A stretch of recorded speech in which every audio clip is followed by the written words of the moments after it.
বিশ্ব চ্যাম্পিয়ন আর্জেন্টিনার মুখোমুখি অস্ট্রিয়া, দুই দলের প্রতীক্ষিত লড়াই ছাপিয়ে সবচেয়ে বড় প্রশ্ন লিওনেল মেসিকে থামাবে কে। একজন ডিফেন্ডার দিয়ে মেসিকে ম্যান মার্কিং করার পুরনো রাস্তায় হাঁটছেন না অস্ট্রিয়ার মাস্টারমাইন্ড কোচ রাল্ফ রাঙ্কনিক। মেসিকে বোতলবন্দি করতে রাঙ্কনিক বেছে নিয়েছেন ফুটবলের সবচেয়ে আলোচিত ট্যাকটিক্স গেগেন প্রেসিং।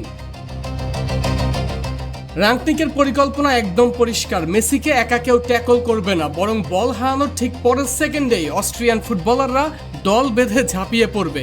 এটাকে বলা হয় প্যাক হান্টিং।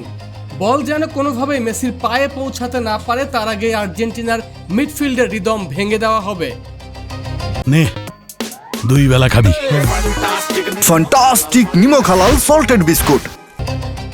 আর যদি মেসি বল পেয়েও যান, তবে তাকে ঘুরে দাঁড়ানোর বা পাসিং লেন খোঁজার 1 সেকেন্ড সময়ও দেওয়া হবে না। চারপাশ থেকে স্পেস লক করে দেওয়া হবে মুহূর্তের মধ্যে। এই হাই ইন্টেন্সিটি প্রেসিং সফল করতে অস্ট্রিয়ার প্রধান অস্ত্র positional discipline. Austrian captain David Alaba এবং তাদের মিডফিল্ড অ্যাঙ্কর রক্ষণভাগে একটা নিরেট দেয়াল তৈরি করবেন। মাঠের সেন্ট্রাল স্পেস বা মাঝ মাঠের জায়গাটা তারা এতটাই জ্যাম করে রাখবেন যাতে মেসি তার চেনা জোনে অপারেট করতে না পারেন।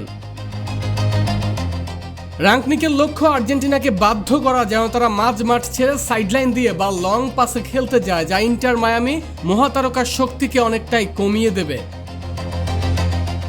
ডেভিড আলাবা নিজেই স্বীকার করেছেন, মেসির মতো একজন কিংবদন্তিকে পুরো 90 মিনিট নিষ্ক্রিয় রাখা অসম্ভব। তাই অস্ট্রিয়ার ডিফেন্সিভ ইউনিট শুধু মেসির ওপর ফোকাস না করে আর্জেন্টিনার পুরো অ্যাটাকিং স্ট্রাকচারকে ব্লক করার প্রস্তুতি নিচ্ছে। আরমান হাসান, কালবেলা।